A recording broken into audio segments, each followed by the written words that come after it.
The handcuffs tightened around his wrists. The middle-aged black man was pushed hard against the cold hood of the car. His breathing was heavy as a policeman's knee pressed down on his back. His forehead pressed against the metal paint. His eyes stung from the headlights. "Who do you think you are?" the white cop growled, gun pointed straight at his temple. "Driving at night, there must be something fishy." The man tried to speak, his voice trembling with anger but still calm. "I am the mayor. You are making a serious mistake." But the two policemen laughed mockingly. "Mayor? A person like you is the mayor?" Not giving him a chance to say more, they searched his pockets, car, and threw his papers on the ground.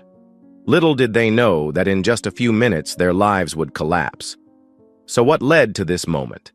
How did the most powerful man in the city end up being treated like a criminal simply because of the color of his skin? And what will it cost them when they realize the horrifying truth? Please follow the story below. The night sky covered the city in a deep blue, sparkling with the yellow lights of distant streets. Tall buildings disappeared in the rearview mirror as David Carter drove through the suburbs, where the road stretched out silently before him. The smooth engine of the old Chevrolet Impala blended into the silence, broken only by the occasional gust of wind rustling through the trees along the road. David Carter is no stranger to this city. He is the mayor, a politician who has spent more than 2 decades fighting for social justice, for those who have been left behind in the urban sprawl. But despite his high office, he has never appeared aloof or powerful. With his silvery hair, gentle face, and deep eyes that bear the marks of time, he has always been a simple man. Tonight, he did not drive a luxury car, did not have a chauffeur, just him and his favorite car that he had been with for many years. A little over 2 hours ago, he had attended a charity event downtown, a free meal for the homeless. He had not gone there to make a speech or get a photo op for the press. He had sat down, eaten with them, and listened to the stories of people society had forgotten. An older black man who had lost his job 2 months earlier told him, "People look at me as lazy, a burden. They don't know I've worked hard for 30 years. Those words still echoed in David's mind as he drove home. Fair? What was fair, really?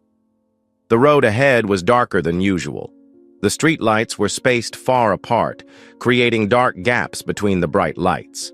David's tired eyes remained focused on the road, his hands steady on the wheel, but his mind was heavy. At 50, he had seen too much injustice, had spoken out hundreds of times about equal rights, but every time he saw the reality out there, he felt like his words were not enough. The car slowed as a traffic light ahead turned red. He gently pressed the brakes, bringing the car to a smooth stop. There was no other car in sight. Everything was quiet, save for the steady hum of the engine and the rhythmic sound of his own breathing.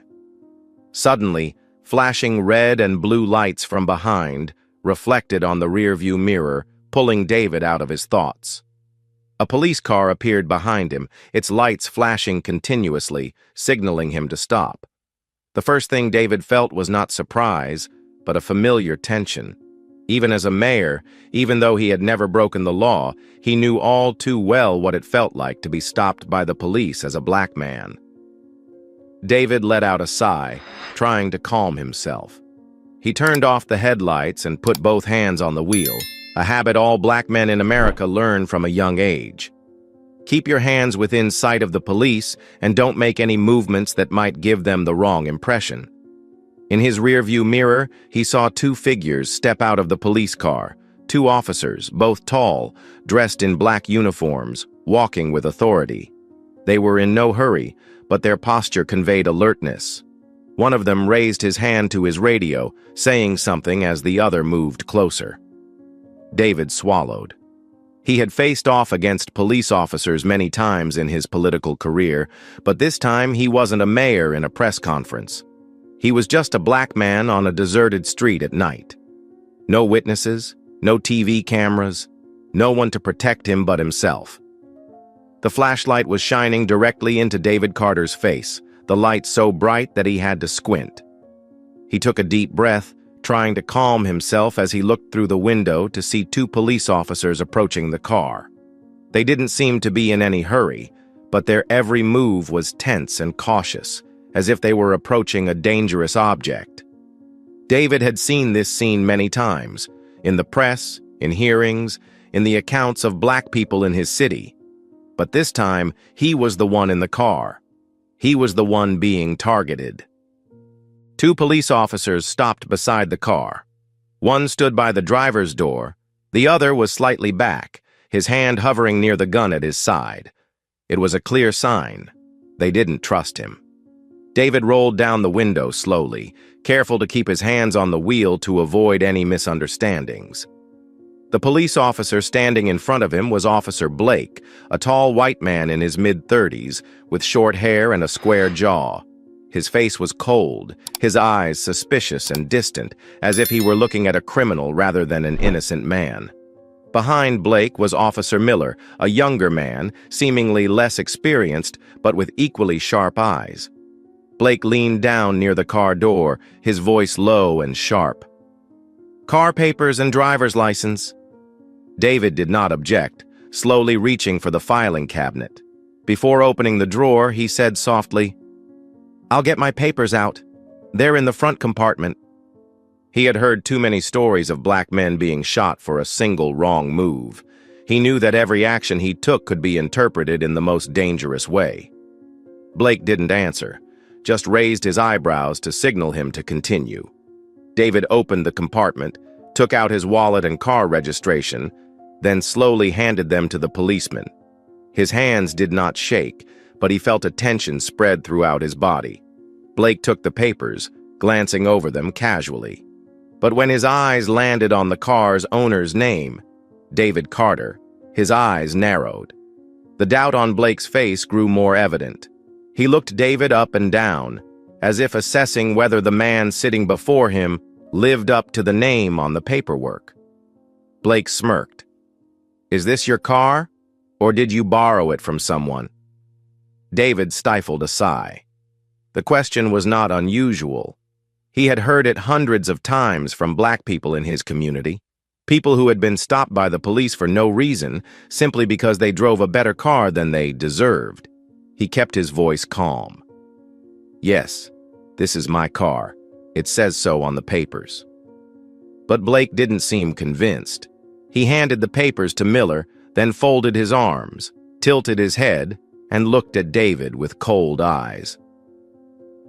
"Driving at night like this, do you have anything to hide?" David frowned. The question was not a legitimate inquiry, but simply a provocation. "I'm not hiding anything. I just left a charity event and was on my way home." Blake sneered, looking back at Miller as if he had said something funny. "A charity event? Sounds nice.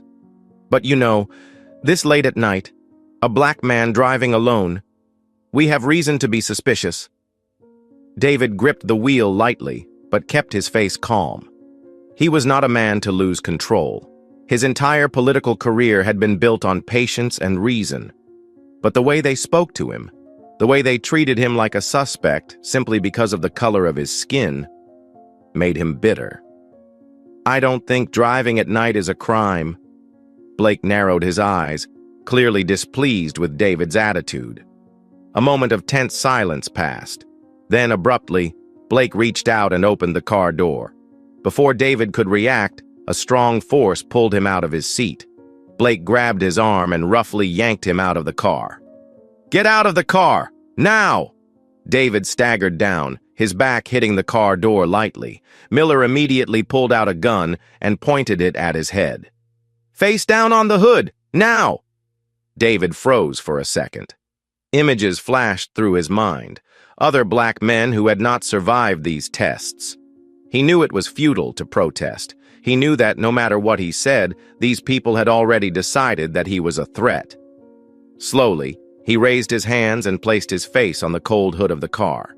His breathing was heavy, humiliated, angry, scared. The two policemen didn't give him a second to protest. Blake began to search him roughly, pushing him forward, checking his pockets, his pants, even his shoes, as if he were a dangerous criminal. David tried to keep calm, his voice low and clear. "I am Mayor David Carter. I ask you to calm down and check my identity. I ask you to stop immediately." But instead of stopping, the two policemen laughed scornfully. Blake pushed his head down harder on the hood, smirking. "Mayor, don't joke. Are you trying to fool me? If you are the mayor, I am the president." David closed his eyes. Tonight, he is no longer a mayor. He was just a black man who was considered suspicious. The metal of the hood was cold against David's cheek, but the cold was nothing compared to the humiliation welling up inside him. His breathing was rapid, but he tried to control it. Stay calm. Don't react. Don't make things worse. These were things every black man had to remind himself when confronted by the police. But it doesn't stop there. "Hold still, you bastard." Blake growled and quickly grabbed David's wrists, twisting them behind him, the sound of handcuffs ringing loudly in the night. He felt the cold metal tighten around his wrists, so rough that his flesh ached. "Who do you think you are to order us around?" Miller sneered, standing right next to him, gun still in hand. David said nothing. He knew that anything he said would only make them want to humiliate him more. Suddenly, Blake pushed him to the ground. David fell, his knee hitting the hard pavement, sending a sharp pain through his leg. Before he could regain his balance, a strong force slammed into his back. Blake knelt on his back, putting all his weight on it. A sharp pain flared in his chest. The air suddenly became scarce. David tried to breathe, but it felt like a heavy rock was pressing down on his chest. He opened his mouth, trying to gasp for air, but his breathing came in ragged, weak gasps. This is how George Floyd died. The thought flashed through David's mind, sending fear through his body. He can't breathe. "What are you doing out here at this hour?" Blake hissed, still not moving his knees. Miller stood beside him, his voice full of sarcasm. "I bet you just got away from some robbery." Blake sneered, leaning close to David's ear. "Or just finished selling a bunch of stuff. The car must be full of drugs." Humiliation, disdain. They're not new. But they hurt more than ever when you're the one suffering. David wanted to scream that he was not a criminal. He was the mayor of this city. But did it matter? To them, he was just a black man handcuffed to the ground. No respect, no recognition, only prejudice and abused power. But it doesn't end there. From afar, a voice rang out. "Hey, what are you guys doing?" Miller turned around. A man was standing across the street, phone in hand, facing them. "I'm live streaming. You guys are making a serious mistake." The man was a local. He couldn't believe what he was seeing. Two white police officers holding down a middle-aged black man in a quiet neighborhood late at night, treating him like a dangerous criminal. Blake and Miller immediately tensed. Blake smirked, trying to stay calm. "Get out of here now. This is a police matter." But the man did not leave. He continued filming. "I'm not going anywhere. I'm recording everything, and I'll make sure this is on the news tomorrow morning." Blake gritted his teeth. He knew the presence of a camera could change everything. If there was evidence, they wouldn't be able to make excuses as easily as other times. Miller realized it too, but he kept his hand on the gun, his voice threatening. "Go away if you don't want trouble." The man didn't move. The live stream continued. At the same time, in the police station, a call came over the radio. "There is an arrest in progress in the western suburbs. A black suspect is in custody." A police chief received the news. He frowned. "Who is the suspect?" A voice over the radio answered, but the words made the sheriff freeze. "The suspect's name is David Carter." The sheriff opened his eyes wide. "What? He's the mayor!" Without a second's hesitation, the police chief immediately left the office and jumped into the patrol car. The red and green lights are on. He rushed to the scene. The patrol car sped toward him at top speed, its red and blue lights flashing brightly in the darkness. Sheriff Robert Hayes had never felt his heart beat so fast. He had fielded hundreds of calls in his career, but this time, the name he heard over the radio made his blood run cold. David Carter. Mayor David Carter. No way. Robert gripped the steering wheel, anger rising in his chest. Who would be stupid enough to arrest the mayor? And worse, from what he had just heard on social media live stream, 2 police officers had handcuffed him, pointed guns at him, and even put their knees on his back. Robert pressed down on the gas. Misfortune never came singly. This was more than a wrongful arrest. This was a scandal that could destroy the entire police department. The closer they got to the scene, the more the sirens blared, making Robert feel uncomfortable. He did not want to hear the sirens in this case, because the sirens should never have appeared when the person being arrested was an innocent citizen, moreover, the highest leader of the city. In just a few minutes, he arrived. Robert stopped the car in the middle of the road and got out. The sight before him made him pale. David Carter was handcuffed, kneeling on the cold ground. His face was pained and humiliated, but he tried to remain calm. He didn't scream or struggle, but just looking at his eyes, Robert knew what he had endured. Around him, a group of people gathered, some holding up their phones to film. They whispered, indignant, some even shouted for his immediate release. But what made Robert furious were the 2 policemen standing before him, Blake and Miller. They don't even realize their mistakes. Robert shouted, his voice filled with indignation. "Holy shit! You just arrested Mayor David Carter!" The words echoed throughout the space, and the whole neighborhood fell silent. Blake and Miller were stunned. They looked at each other, their eyes filled with panic. What? Blake stuttered, sweat starting to pour down his forehead. "He really is." Miller looked at David, as if he couldn't believe what he had just heard. Both stood frozen, their bodies stiff. Their faces were red, either from embarrassment or fear. It was unknown. Robert stepped forward, waving his hand. Another senior officer immediately stepped forward and uncuffed David. The sound of the handcuffs falling to the ground was like an alarm bell. Blake and Miller trembled. Miller was the first to fall. He knelt before David, his hands clasped, his lips pressed together in fear. "Mr. Mayor, please forgive us. We didn't know. We were just following the procedure." Blake immediately knelt down as well, his eyes filled with tears. The arrogance from earlier had completely disappeared. Now, in front of David, they were just 2 pitiful people trying to salvage their last bit of hope. "We didn't mean it. Please understand us." Blake's voice trembled, almost wanting to cry. But no one felt sorry for them. Everyone knows the truth. If David Carter wasn't the mayor, if he was just an ordinary black man tonight, would he still be alive? The answer made everyone shudder. Blake and Miller were still kneeling there, their eyes panicked, their faces distorted with fear. All the arrogance and contempt from before had completely disappeared. Now, in front of Mayor David Carter, they were no different from 2 weaklings begging for a way to live. But no one stood up for them. No one spoke up for them, because everyone knew what they had done.